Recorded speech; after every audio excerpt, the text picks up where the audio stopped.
First of all, if you don't know what a Bluebeam Studio session is, it's a way to have a PDF uploaded into the so that multiple people can log in to the same document, sort of like a Google Doc, essentially, and multiple people can put their reviews in at the same time. So yeah, it's pretty great for our plan reviews. Now, the one thing that if you haven't done a lot of Bluebeam Studio sessions that you should know about them, for whatever reason, when Bluebeam made the studio sessions, the PDFs don't have the same functionality as a normal PDF. So there's certain things that you can't do while you're in the session, while the PDF is uploaded into the cloud. So that means you have to either do those things before you create the session and upload this PDF, or after the session is closed. So after you pull the PDF back down from the cloud and it's now not a shared PDF anymore. So it's a flaw with the studio sessions, and hopefully this is something that gets changed at some point, but for now, this is just a world we're living in. We have like a little checklist, and I made this little checklist. And if you have the Bluebeam toolbox, you should have this PBOT markup shared toolset in here, and that will have something in here called Bluebeam Session Review Checklist. My hope is that everyone will put these on a Bluebeam Studio session. And on this checklist is walks you through. Putting this little icon on here is please put this note on cover sheet before uploading to a session. Actually, putting this thing on here is one of the check boxes. So you need to do that. You need to put this on your studios into your studio session before you upload it. And I'll explain why that's important in a little bit. Then what we're going to do is we're going to put in page labels. We're going to put in bookmarks. We're going to set the scale on all of our sheets, and I'll show you pretty efficient ways to do all of that. And you just put your name on there, so everyone can know how great or how terrible of a job you did. The first thing I'm going to do here is I am going to just open up two different Bluebeam Studio sessions that I just made. One that's a good one and one that is a bad one. So to go to Bluebeam Studio sessions, there should be like a little house or a little apartment complex over here in your tabs.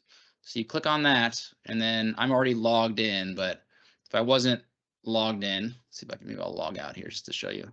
So I'm just going to sign in. All right, so I've made two different ones here. I'm going to show you the bad one first. The first thing I want you to know about the bad one is that I don't even have the project number or the due date. And I think this is a really smart idea to put the due date in the actual name of the session. So the bad one here is this 30% design review. And so now I'm in my session. I'm going to double click on my document, open it up. To make sure that you're actually working on the correct document, it should have that little TV tab right there. And that shows you that it's a document that's in the studio session. Now, recently, some people think it looks like a chalkboard. You see that? It's a chalkboard. It looks like an old school TV to me, but backing up a tiny bit, if you haven't done studio session before, you're also going to need to click on the chalkboard icon right here as well. So there's two things that you can do in the cloud with Bluebeam. One of them is called a project. One of them is called a session. Now, projects have their place, but for the plan reviews, we're going to use the sessions. So if you're like, this isn't lining up with what you're showing in the video, you may have created a project instead of a session. Okay, so I made this Bluebeam Studio session. The things that are, I'm going to list the things that are bad about this. So I've already said it doesn't have the due date in it. I'm going to go now to my page labels, and there's a couple places that page labels show up. One is right here, and you can see it says 1, which I guess actually technically is correct here. If I go to my second page, it says 1A for my page label or my name of my page, and it says 2 here. So this is not, there's no page labels associated with this, and that is really helpful for plan reviews because then it just shows up in your Excel spreadsheet at the end on the correct plan sheet. Second thing I want to know is bookmarks. So this document, I believe, has bookmarks that were generated from CAD. So MicroStation, when it prints it, often automatically makes bookmarks. I would recommend people do it where it has the page label, and then it also has the name of the sheet. And I'll show you how to do that in a second. And then scale is not set up for this. You can see right here, this is a page that probably wouldn't have a scale anyways. So here's one that should have a scale. This should be 20 scale, and it says right there, scale not set on this sheet. It will also say in your page labels or your little thumbnail tab as well, scale not set. So it says it for all of these sheets. And then The last thing I'll show you, and this is again why you need to put some sort of markup, and I would recommend it being the Bluebeam checklist on there. But when you open up the markup list, you can see it has page labels, comments, subject, color, author, and date. So if I come in and I try to make a comment on here, these are the only columns that I'm able to come in and adjust. I can change the color, I can change the type of comment or what it says in the comment, but those two important things that we want to do for plan reviews, responsibility and action required, those are not on here. You have to be in the right profile, and then you have to make one comment before you upload it to a session, and it will then bring in those two things. The last thing I wanted to show you about this one that's not set up correctly is if I go back to my studio account, and then if I go to the settings on here, under attendees, it says right here, restrict attendees. And this came up on a recent plan review that I had. If you have this checked incorrectly, they're going to need permission from you to get into the session. So it's just easier if you just uncheck this. All right, let me open up the good Bluebeam session, and I'll show you what it should look like. So again, now we got our due date right here. It's due tomorrow. I got to obviously pay more attention. Again, a lot of these things are built into eBuilder, but I think it's especially nice if you come into your Bluebeam and you're like Bluebeam Studio list and you're like, oh my gosh, this is due tomorrow. Like, I mean, this one, for example, I have a 30% design review for another project, but it doesn't actually say when it's due, so it doesn't jump out as much. But let me open up the one that I think is set up correctly. All right, so you can see right here, first of all, I have my Bluebeam session checkbox in the first page, and you can see that actually brought in responsible party and action required. So you have to have some sort of markup on there, assuming that you're using the right profile. And then what are the other couple things? So got my page labels. You can see 1, 1A, 1B. You can see all these different scales that I have set up on here. A few of the sheets don't have scale, but those are symbols and abbreviations. There's not really a scale you're going to be putting on this sheet. I think what else was on here? Bookmarks. So look at my bookmarks tab, and this is what they should look like. Has the name of the page label, and then it has a description of what the type of sheet is. And then last thing was just that don't restrict attendees. So if I go back to my studio, I'm in the right session, and then I click on here, permissions, attendees, it's not checked. So those are what are the main things that I would just make sure everyone does. And now what I'm going to do is I'm going to just take a PDF, and I'm going to show you guys how to actually set up all of those specific things. So you can see here, there's no little chalkboard, which means this is not in the cloud. It's not a session. This is just a PDF saved on my computer somewhere or on the S drive. So the first thing I want to do is I'm going to make sure that I'm in the right profile. And so I think all three of these profiles are really the two that people might be using. If you're in this Peabot Bluebeam profile, it has these extra little columns already brought up into your markup list. So assuming that these are in here, and then you make any comment at all. So if I just write in test comment, somehow, I don't exactly understand, but somehow it links these items to the document. And then when you upload it to the cloud, now it saves whatever columns you have. But if you don't do that, then it won't work. I'd rather everyone just do the checklist, because then you're going to make sure you don't miss anything. So I'm going to put this right here. And I try to make it really simple. You put this on here first, write your name in, start with the page labels. I think that's the easiest one. So to make page labels, you come into your thumbnails, you hit this little create page labels. I think it might actually be located in the document as well. It's right here, create page labels. You can also do it that way. And then you can pull it from the bookmarks, which we don't have any bookmarks set up yet, or we can do page region, which I think is a really efficient way to do it.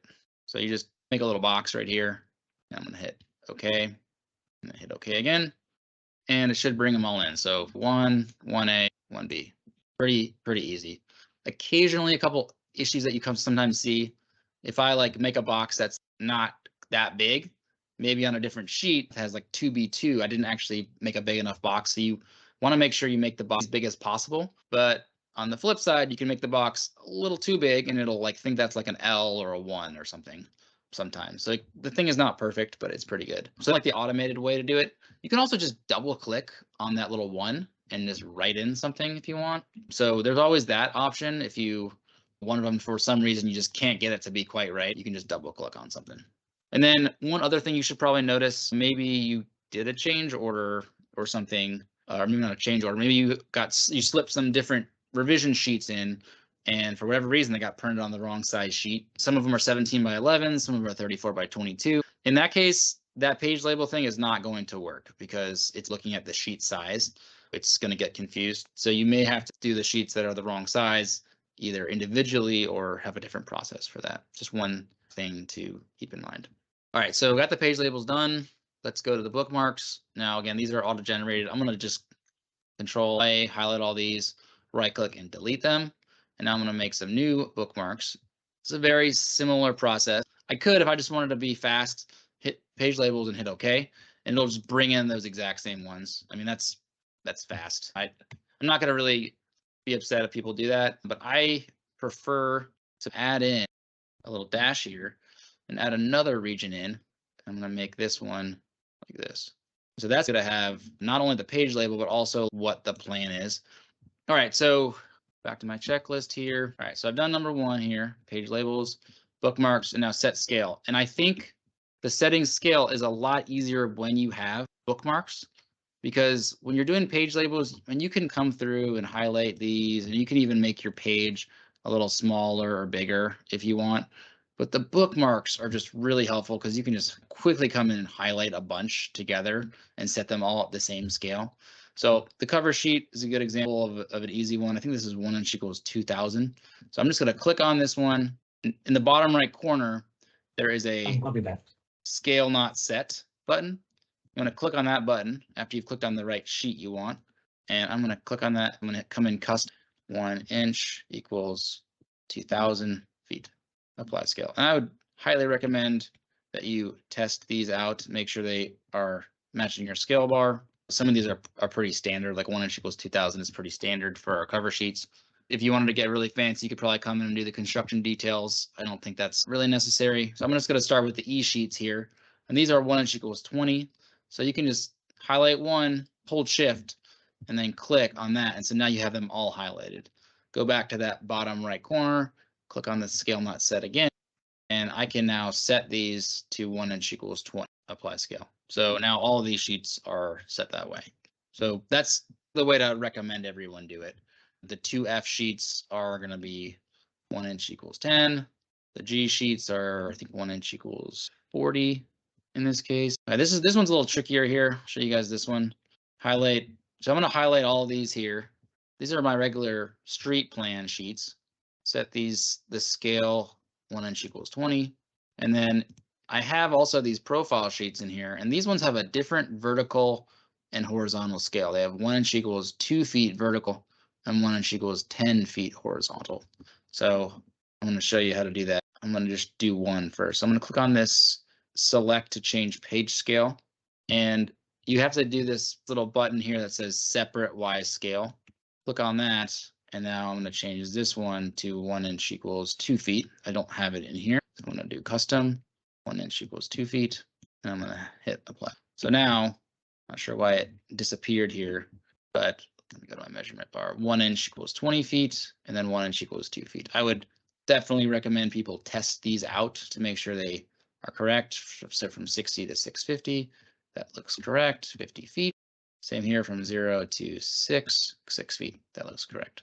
So I can do the same thing that I was doing before, but instead of holding the shift key, I'm going to hold the control key, and that lets you select just individual plan sheets. So all the ones that say A at the end are those plan sheets. And again, I don't know why it's not showing up in that bottom right corner. I should be able to do it here as well. I am going to set that, and this adds scale to more pages. I think that's right. So it's doing all the selected ones. It's got the Y scale of 1 inch equals 2 feet, the X scale of 1 inch equals 20 feet. So hit apply scale, and now I should be good. And if you're wanting to make sure that you have the scale set, if you go back to that the thumbnails tab, just a little bit too big here. Like I was showing you with the page labels, it's going to show you if it's correct. So like this 4A, it has the page label, and it also has the scale underneath of it. So it's telling you what the scale is for each of those sheets. So this is a pretty quick way to make sure that you're doing it correct. You can see right here, D1, I don't have any scale set, so I know that's my next one to do. So I'm going to go back to my bookmarks here, scroll down to D1. D1 and D2 are 1 inch equals 10 scale. and then S1 all the way to, I believe it's S16. Yeah, so S1 to S16. Highlight all of these, hold Shift, click on Scale Not Set, and these are 1 inch equals 40 scale. I'm not doing a super good job of checking these as I'm going through, but I would recommend everyone check these as you're going through them as a group. 1 inch equals 10, 1 inch equals 40. Make sure that it's setting correctly when you put a measurement on there. All right, so now put my little checkbox on here, and voila, my session, my PDF is ready to create a new session. I've got my responsible action required options in there, got my note on the cover sheet, my name, and all those checkboxes are in here. So one thing you should note is any markups that you make before it goes up into the session, you cannot delete. You can make markups when it's in the session, but when it's in a PDF before you upload it, those are going to be baked into the document. So I'm going to come in here, I'm going to make a new session. I'm going to call this Bluebeam Tips and Tricks. Do my little due thing that I wanted everyone to add in there. Due April 1st, 2023. And I have the option of adding these open files in. You can also add them later. I'm just going to create this session without adding files first. Okay, so now it's giving me a little box where I can invite people to it. And you can see there's no documents in here. I'm going to click on this little blue upload, add file. And I'm going to click on the one that I was just doing, which is called show. Now I am going to double click on this. And you can see here's the same document. One is not in a session and one is. And remember, that has that little chalkboard that tells you that you're in a session. So for example, the one I was just showing you, I can't do anything with this. I can't delete this. It's grayed out. I can't edit it. But now when I go back to that document that's just on my hard drive, I can do whatever I want to it. The next thing I would want to do is click on session settings, go to my attendees, and I would deselect restrict attendees. So should be ready to go. I think that's pretty much everything I wanted to show everyone today. And then I guess you need to put it into eBuilder as well. So you get out of the session, you right click on it, you go to copy session invitation. This is what you're going to be pasting into eBuilder. Has your session link, has your session ID, and someone can just click on it. So you can have your last little trick I'm going to show you guys because I thought this was fun. I really like it when people mark up plan sets using the same methodology, like red markups, blue markups, pink markups, green, whatever the standard way to do it is.